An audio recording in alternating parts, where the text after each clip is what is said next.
आइए मिलते हैं हमारे युवा किसान सत्यवान से। शहर से पढ़कर आया ये नौजवान वैज्ञानिक तरीकों से खेती करता है और भरपूर फसल उगाता है। मिट्टी से सोना उपजाता, सारे जग की भूख मिटाता। अब किसान हो गया ताकतवर, टेक्नोलॉजी आई है घर घर। और ये है सत्यवान का पड़ोसी किसान किशन लाल। अब तक मैं अपने बाप दादा का नाम रखने के लिए खेती करता रहा, पर अब मुश्किल बढ़ गई है। गांव वाले कुछ भी कहें, इज्जत से खाली पेट नहीं भरता। ये खेत बेचकर शहर चला जाता हूं, कोई ना कोई काम मिल ही जाएगा। रामू और हरिया भी तो वही हैं। अरे यहां मेरी फसल मर रही है और ये सत्या खुशहाली के गीत गा रहा है। हर बार शहर से अच्छे खाद बीज ले आता है। जरूर इसके पास बहुत पैसा है। लगता है इस गांव में यही है जो मेरी जमीन खरीद सकता है। सत्या भाई, तुम किस्मत वाले हो। तुम्हारे हाथ लगते ही बंजर खेत लहलहा उठते हैं। मेरी तकदीर में तो खेती से कमाई करना ही नहीं लिखा। आमदनी अठन्नी, खर्चा रुपया। सोचता हूं अब शहर जाके कोई रोजगार करूंगा। अरे भैया, ऐसे हिम्मत मत हारो। अब मैंने फैसला कर लिया है, बस ये पुश्तैनी खेत कोई भला मानुस ले ले। सत्या भाई, क्यों ना तुम ही मेरी चिंता दूर कर देते। तुम्हारे खेत से लगता हुआ ही है, इसे मिलाकर अपना खेत बड़ा कर लो।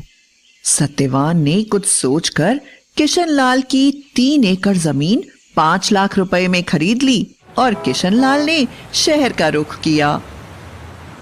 सत्यवान के खेत में सोयाबीन की भरपूर पैदावार हुई। इधर किशन लाल ने एक कारखाने में नौकरी करके अच्छे पैसे जमा कर लिए।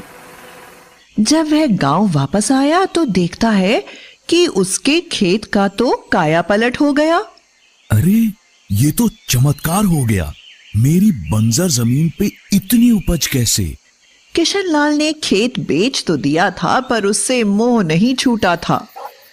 फिर उसी खेत को ऐसी फसल उपजाते देख उसका मन बदल गया।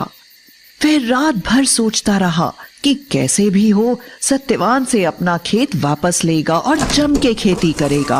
आओ किशन भैया, सब कुशल मंगल। वैसे तो सब ठीक है, पर शहर की भागम भाग से परेशान हो गया हूं।